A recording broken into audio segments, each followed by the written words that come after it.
In an alternate reality, a series of escalating events leads to an unprecedented decision. The President of the United States orders the military to occupy New York City. The narrator asked ominously and inquisitively, "How did we get here?" Tensions had been simmering for months. A surge in crime overwhelmed the city's resources, coupled with fierce political clashes between the city and federal governments. The narrator explained informatively and seriously that the mayor's defiance of federal mandates became the breaking point. President Hayes announced sternly and resolutely, "The situation in New York City has become untenable. I have a responsibility to protect all American citizens. Therefore, I have authorized the deployment of the National Guard to restore order." The first troops arrived in Times Square, met with a mix of shock, fear, and outrage. The narrator observed neutrally. Protests erupt, dividing the city. Some welcome the military presence, seeing it as a necessary evil. Others view it as an authoritarian overreach. One protester shouted angrily and defiantly, "This is martial law. They're turning our city into a war zone." Meanwhile, a resident spoke hopefully and relieved, "Finally, some order. It's about time someone took control of this mess."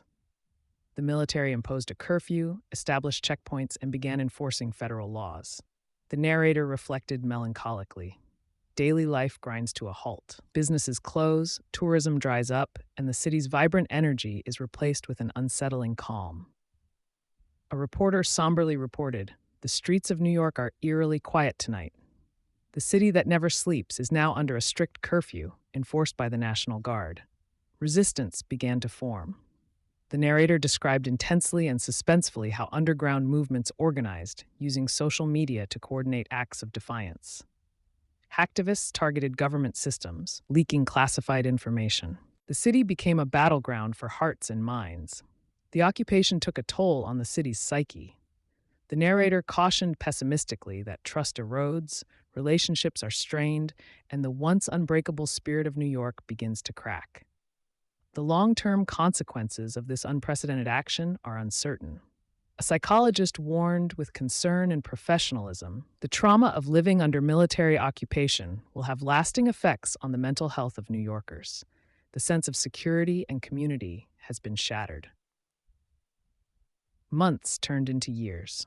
The narrator reflected somberly, "The military presence remains, a constant reminder of the day the federal government took control.